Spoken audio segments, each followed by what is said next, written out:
राधे राधे दोस्तों, आपका स्वागत है हमारे चैनल आस्था डायरी ब्लॉग में। आइए सुनते हैं शिव पार्वती संवाद। क्या गंगा में डुबकी लगाने से धुलते हैं पाप?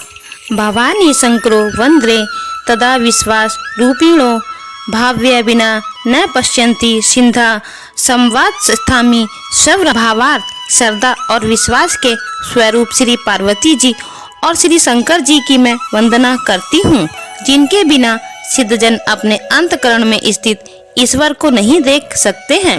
गंगा स्नान से पापों का नाश होना बतलाया गया है, परंतु नित्य गंगा स्नान करने वाले लोग भी पाप में प्रवृत्त होते देखे जाते हैं। एक समय शिव जी महाराज पार्वती जी के साथ हरिद्वार में घूम रहे थे।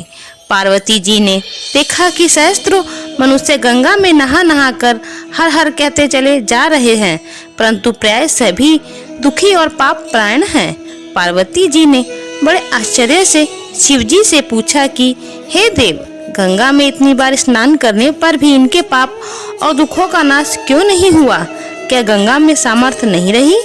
शिव जी ने कहा, प्रिय, गंगा में तो वही सामर्थ्य है, परंतु इन लोगों ने पाप नाशनी गंगा में स्नान नहीं किया है, तब इन्हें कैसे लाभ होगा? पार्वती जी ने आश्चर्य से कहा कि स्नान कैसे नहीं किया? सभी तो नहा नहा कर आ रहे हैं, अभी तक इनके शरीर भी नहीं सूखे हैं। शिव जी ने कहा, ये केवल जल में डुबकी लगाकर आ रहे हैं, तुम्हें इसका रहस्य कल समझाऊंगा। दूसरे दिन बड़े जोर से बरसात होने लगी, गलियां कीचड़ से भर गईं। एक चौड़े रास्ते में गहरा गड्ढा था, चारों ओर लपकीला कीचड़ भरा था। शिवजी ने लीला से ही वृद्ध रूप धारण कर लिया और दीन विवश की तरह इस गड्ढे में जाकर ऐसे पड़ गए जैसे कोई मनुष्य चलता चलता गड्ढे में गिर पड़ा हो और फिर निकलने की चेष्टा करने पर भी निकल ना पा रहा हो। पार्वती जी को यह समझाकर गड्ढे के पास बैठा दिया कि देखो, तुम लोगों को सुना सुना कर यूं पुकारती रहो कि मेरे वृद्ध पति अकस्मात गड्ढे में गिर पड़े हैं, कोई पुण्य आत्मा इन्हें निकाल कर इनके प्राण बचाए और मुझ असहाय की सहायता करे। शिवजी ने यह और समझा दिया कि जब कोई गड्ढे में से मुझे निकालने को तैयार हो, तब इतना और कह देना कि भाई, मेरे पति स्वार्था निष्पाप हैं, वो इन्हें वही छुए जो स्वयं निष्पाप हो। यदि आप निष्पाप हैं तो इन्हें हाथ लगाइएगा, नहीं तो आप हाथ लगाते ही भस्म हो जाएंगे। पार्वती जी तथास्तु कहकर गड्ढे के किनारे बैठ गईं और आने जाने वालों को सुना सुनाकर शिव जी की सिखाई हुई बातें कहने लगीं। गंगा में नहाकर लोगों के दल आ रहे थे। सुंदर युवती को यूं बैठे देखकर कईयों के मन में तो पाप आया।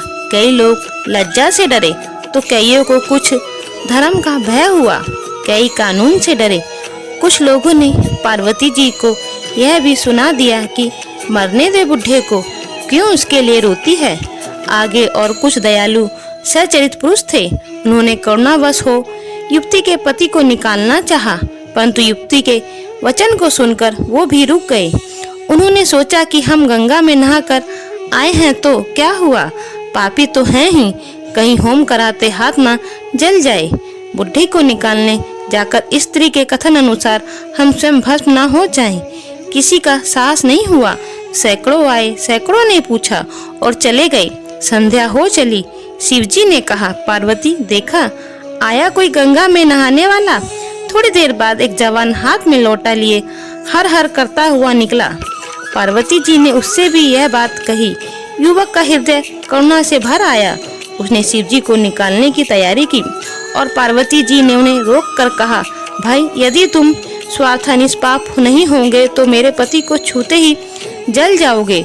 उसने उसी समय बिना किसी संकोच के दृढ़ निश्चय के साथ पार्वती जी से कहा कि माता, मेरे निष्पाप होने से तुझे संदेह क्यों होता है?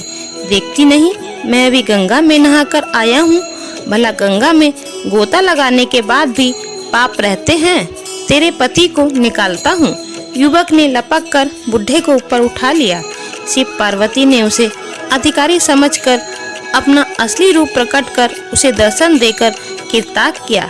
शिवजी ने पार्वती जी से कहा कि इतने लोगों में से एक ने ही गंगा स्नान किया है। इसी दृष्टांत के अनुसार जो लोग बिना श्रद्धा और विश्वास के केवल धर्म के लिए गंगा स्नान करते हैं उन्हें वास्तविक फल नहीं मिलता, परंतु इसका यह मतलब नहीं है कि गंगा स्नान व्यर्थ जाता है।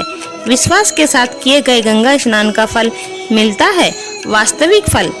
विनिश्चित वदामि ते न अन्यथा वश्यन्ति में हरि नसा भजयन्ति ये तिदु स्तर तरंती ते। भावार्थ, मैं आपसे भली भांति निश्चित किया हुआ सिद्धांत कहती हूँ, मेरे वचन अन्यथा मिथ्या नहीं है। जो मनुष्य श्री हरि का भजन करते हैं वे अन्य दुस्तर संसार सागर को सहज ही पार कर जाते हैं। अगर आप लोगों को मेरी ये वीडियो अच्छी लगी हो तो मेरी वीडियो को लाइक, कमेंट्स और शेयर कीजिएगा और मेरे चैनल को भी सब्सक्राइब जरूर कीजिएगा। बोले शिव पार्वती की जय।